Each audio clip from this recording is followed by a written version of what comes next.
It was a massive recruiting weekend for Josh Heupel and Tennessee football. We've got a great breakdown coming up for you right here on Ramon, Kayla, and Will, RKW, with Ramon Foster and Kayla Anderson. I'm Will Bowling. Pleased to be joined by Steve Wiltfong of On3. You hear Austin Price and Brent Hubbs here every Tuesday and Friday on the show. We are big fans of On3 and their job covering recruiting around the country. Steve, good morning. How are you? Boys, I'm doing better now. The walk-up music with Joe Walsh. Let's go. Let's talk Vols. I feel as hot as Tennessee right now. I love it. Listen, guys, I saw the Eagles. I've seen the Eagles twice. I know people want to hear me say Tennessee, talk Tennessee, but Joe Walsh, you got Joe Walsh talking about how it was more fun to do these concerts in his 20s in the 70s than in his 70s in the 20s, and I just thought that was a good one. I love it. That's solid. You know how to get us going too, talking about as hot as Tennessee is, man. Don't do that, man. Like I'm almost on edge already. Ramon about to play went Rocky through this Top. recruitment himself. When was this, Ramon? 2004? 03 was my recruiter. And we are trying to hold him back from maybe just being a little too excited for August 19th, Steve. Yeah. As we look at this class, though, what do you like about the David Sanders edition and just what he has been able to add into this recruiting class? Well, I think when you look at the way Tennessee's recruited under Coach Heupel and this staff, no program has recruited the quarterback position better, as Tennessee has landed their top target at the position year in and year out, from Nico to Merklinger to George McIntyre, certainly. And then you have Faison Brandon, but you can only go as far as how well you play around the point of attack. I think Tennessee's recruited a lot of high upside guys on defense, and it's really starting to come together for the Vols on that side of the football. But they need some guys to protect these quarterbacks for years to come. And when you look at the top of this Tennessee class, you have David Sanders, who is as coveted a prospect as any in America by college coaches, and then Douglas Utu on the interior. Those are guys that I envision being mainstays on the left side for Tennessee on the offensive line for years to come. You know, David Sanders, he's a two-way player for Providence Day School. Coach Greer, his high school coach, is one of the best high school coaches in the country. He is not going to be someone that just caters to his best players. You know, David Sanders is part of a hard-nosed program. He's asked to do a lot. He played through a shoulder injury last year, which shows you how tough he is. But he's a high-motor player. He's super smart. He's going to be a team leader. Got that big smile. You know, Douglas Utu from Bishop Gorman. You know, those two guys love that at the top. Continue to get some big defensive wins. Lagonza Hayward beating Georgia, among others, for him in the secondary. This is the best tight end class in the country, guys, with Deshaun Brame flipping him from Oregon, and then Jack Van Dorselaere from South Lake Carroll down there in Texas. His high school football coach, Coach Dodge, is one of the more future-thinking offensive coaches in the country. And Van Dorselaere, he's a touchdown waiting to happen when he gets the ball. So Travis Smith had a great opening week, receiver committed. And then Marianne Dice, from not too far from where I grew up. There's not going to be a prettier person walking on campus than Marion Dye in this class. He's very raw as a prospect, but Coach Garner, his track record of developing defensive linemen, Marion Dye is not going to be someone, in my opinion, that gets to Tennessee and on day one you're like, whoa. But by the time he's 21 years old, with the right dedication, he's got all the traits to be a special player in the SEC. Steve Wiltfong of On3, our guest here this morning on Ramon, Kayla, and Will. Steve, Tennessee has been the second choice for five-star offensive linemen the last 2 years, with Francis Mauigoa going to Miami, with Jordan Seaton's well-documented recruitment that ended with him at Colorado last year. What do you think ultimately made the difference for them to get over the hump and be the first choice for someone like David Sanders this time around? Well, Tennessee's kind of been recruiting David Sanders since he was in the 8th grade, and I don't think there's a program that's been more consistent from a relationship standpoint. He felt very comfortable in Knoxville. He took 5 visits this calendar year. He was there for all the big events, 865 Live. He was at the spring game. He took his last visit of the process to Tennessee in July. He said there's no atmosphere in college football better than being inside Neyland Stadium. Felt close to the coaching staff. George McIntyre, the players, built a good rapport with a lot of the guys, his peers, so I think that made him comfortable. And then recruiting's a infrastructure and resources game, and I think Tennessee's aligned and well organized in that regard too. So all that combined, you land David Sanders over some powerhouse programs, and you get yourself a franchise left tackle. Saw some people kind of joking around saying I'm calling them a franchise left tackle like Tennessee's an NFL team, but college football is turning into an NFL type model. And Tennessee is right there in the forefront doing what they can to try and win a national championship, and David Sanders is a championship-level prospect. Steve Wiltfong with us this morning of On 3. Steve, that's exactly where I was going to go to next is in this recruiting world that we're in right now, there seems to be hot spots as far as position goes. The last couple of years, I feel like it has been dominated by the left tackle. Will just told you a couple of guys in the last 2 cycles, Seaton being the last one, and now we're here with David Sanders. What have you seen be the position that coaches want to go after first and second when it comes down to how they recruit these days? Well, I think that when you're prioritizing your positions and how you build a championship-level roster, oftentimes it starts with who you have under center, depending on how your team's made up. Georgia won a national championship without a first-round draft pick at quarterback, but they had one of the best defenses in college football in recent memory, and they've boasted some fantastic offensive lines. So you start at quarterback, I think defensive line and offensive line recruiting, and then the secondary, and then you go from there. If you're locked down in the secondary, if you can play different coverages without changing your personnel, if you can erase mismatches and things of that nature, players in the secondary are highly regarded as well after your players up at the point of attack and then your quarterbacks. For sure. And on the other side of things, too, just the I guess the landscape of how recruiting has gone so far, too. I'm looking at Alabama's state recruiting right now, and I'm trying to figure out is it because of no Nick Saban is there, but the number one player in their state right now is going to Ohio State. And the next 7 prospects after that, according to you guys on 3, are going to Auburn. And then you have another Alabama.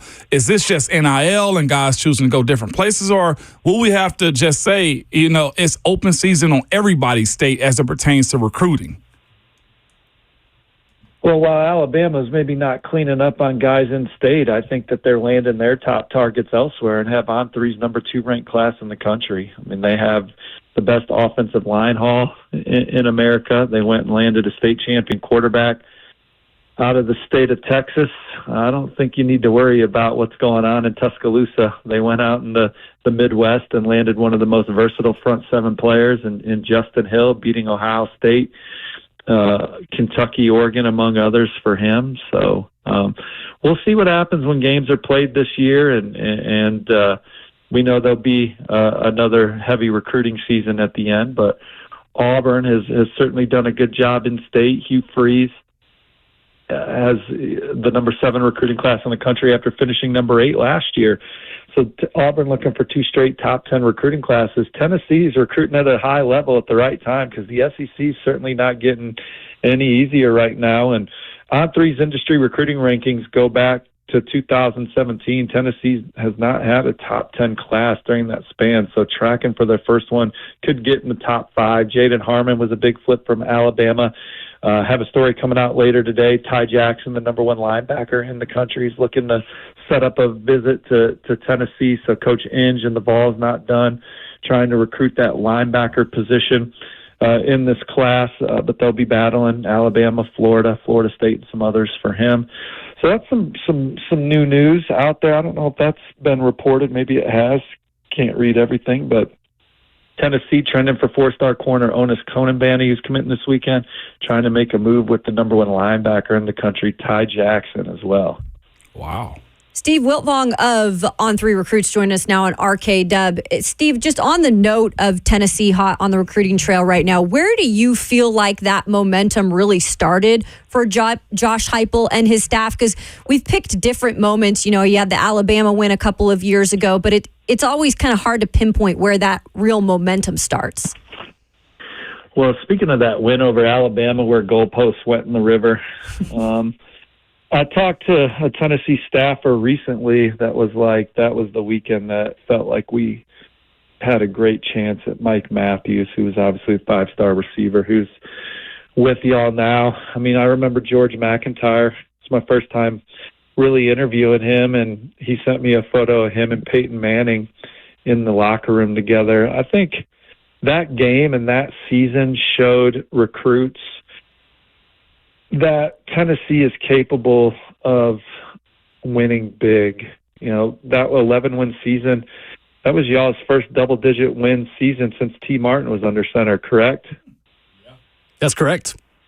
Yeah, I mean, that's a long time. So that was finally some proof that, hey, Tennessee can win big games. Tennessee can compete for an SEC championship. And you're right there back in the conversation this year as a program to watch with the number one prospect in America as your starting quarterback now, Nico Yamaleva under center. You're excited about this defense with Pierce and company. But that was the moment where it was Tennessee was done selling a vision. We're selling, we need you to help. We're a few players away from winning these games consistently. And these players in this 2025 class think that they can help take this program forward and restore it back where so many people our age remember it, but you'd be surprised how many kids have no recollection of that era of Tennessee being one of the more dominant football teams in college football year in and year out. Steve, when it comes to the On3 recruiting rankings, with the commitments at least in the 2026 cycle, Oregon is number one right now. With them moving to the Big Ten, does that give them even more momentum now, playing in, I think, a lot more games that people are going to see? And is it just the Nike money? Like, what else goes into just the success with recruiting that they have? Well, I had this conversation with someone recently. You know, USC, when people probably talk to people of our age, are like, what's the first Pac-12 program you think of with college football? Everyone says USC, but over the last 2 decades, Washington and Oregon have had way more success than them. You know, the Pete Carroll era, you know, if you actually look up when the Pete Carroll era was, you're like, damn, we're getting older. You know, it seems like it was just yesterday, you know. So Oregon's had a lot of success. They've had some really good players. They've had Heisman Trophy winners. They have a lot of investment in their program. It doesn't hurt that they have Nike. Moving to the Big Ten and the SEC, those are the biggest stadiums. Those are the games with the biggest TV ratings. It's the biggest stage. You know, SEC has the most NFL draft picks year in and year out. The Big Ten's always second. In that category, the Big Ten finally bursted the SEC's bubble and proved another conference could win a national championship with Michigan doing that. And you know, Michigan's got a lot of draft picks and brings back the best defensive line in college football. So there's no fluke there. So with Oregon, they've been on the cusp of the college football playoff. Dan Lanning helped Georgia recruit players like Malachi Starks. He knows what needs to be poured into recruiting to recruit at the highest level. They know how to evaluate. They've crushed the transfer portal. I talked about nobody recruiting high school quarterbacks better than Tennessee over the last 4 cycles. Well, nobody's done transfer portal quarterbacks better than Oregon, you know, from Bo Nix to Dylan Gabriel to Dante Moore. So I just think Dan Lanning knows the recipe. Now he's got to go out there and win these last couple games. That's the hard part, right? When you start playing golf, it's easy to go from 110 to 100 to 90 to 80, but when you start shooting in the low 70s, it's hard to shave strokes, you know. So that's where it's kind of where Lanning's at, but they're doing a good job of acquiring talent. I talked about you guys, there's a lot of resources and infrastructure that are helping in recruiting these days. I think Tennessee's well-oiled. in that regard, I think Oregon is. So I think when you add all that up, I think Oregon's coaches also do a really good job of building meaningful relationships with their top targets too, and similar to Tennessee doing that with David Sanders. Again, they recruited him since he was in the 8th grade. He felt great around the players, the coaches, the staff. All that stuff adds up. Recruiting's a game of inches. You don't know which inches are moving you to the forefront. Certainly Oregon puts a lot of emphasis on recruiting, and that's why they're doing a good job. Steve Wiltfong of On 3 with us. Steve, on the way out, we've talked to George McIntyre on this show. He's just right down the road in Brentwood from where we are. What do you like the most about him as a prospect and his fit into this Josh Heupel offense? Well, I think he's an alpha personality. I think he's confident. He's a really good multi-sport athlete. He's got a lot of physical upside. He's a lean guy right now. So excited to see him be well over 200 pounds in college at some point. What does that mean for his game? He's a fluid athlete. He can move. He can extend plays. They played a really good schedule last year. They didn't have the record they wanted, but it certainly wasn't because of the offense. George McIntyre and the boys were putting up points, and he was making throws to all levels of the field. He's smart. He's a football guy, football family.